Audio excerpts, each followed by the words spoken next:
Hi everybody, and welcome to Solace Yoga Studio and our community. So we are really excited to bring to you a whole year's worth of information about the yoga path and different ways that the yoga path can make you feel better in your day-to-day life. So we're taking yoga off the mat and putting it out into the world in our daily actions, the way that we talk, the way that we behave, and the way that we think. So one of the first things that we're going to talk about is the yamas and the niyamas. And what are those? On the path of yoga, the yamas and the niyamas are the very first two steps of the 8 steps of the yoga path. The yamas and the niyamas represent moral ethics and also just personal observances, personal behaviors, ways to act, ways to behave that make you feel good, that make you a good person to be around, and also help the people around you to feel good. So honestly, it all begins with you. All right, so the very first yama is called Ahimsa. We live in a society right now where we see harming and violence all of the time. And on the path of yoga, since this is the very, very first moral, ethical behaviors, it's non-harming. And what that means is as a yogi, as a yogini, our goal is to live a life that does not harm anybody. It doesn't harm other people, it doesn't harm other beings, and it doesn't harm our own self. And so one of the things that I wanted to address with my community here is how to live a non-harming lifestyle. What are some different ways that we actually harm ourselves and harm other people around us?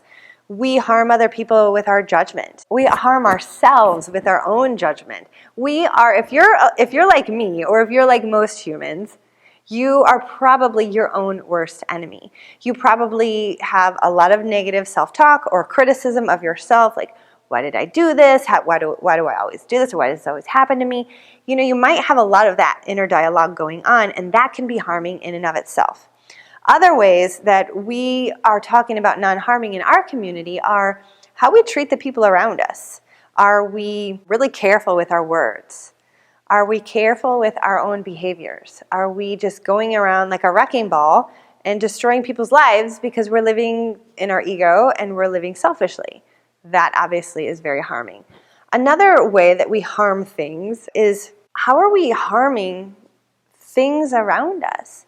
You know, I used to never think twice about killing spiders that were inside of my house. And then one day, it's just everything really changed. I was like, I don't want to kill this being. Yes, it's in my home, but do I have to kill it? Do I really have to kill it just because it's in my home? No, I'm not afraid of it. It wasn't attacking me. So now I really do my best to never really harm anything. If it's in my house, I try to capture it and put it outside. And that is a really good way for us to just kind of think in our own lives. How can we live more in a peaceful manner? How can we personally live a life that is not violent towards ourselves and towards others?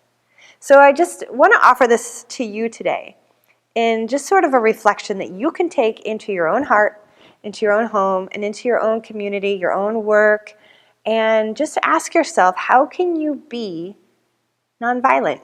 How can you practice the first limb of yoga, which is called the yamas? How can you practice the first piece of this?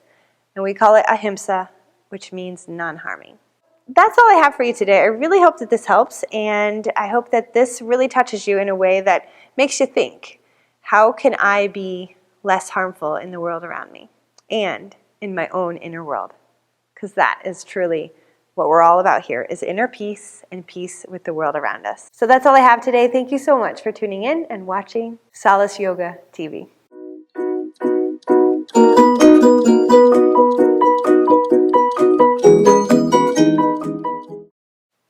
Hi everyone, and welcome back to, what am I saying?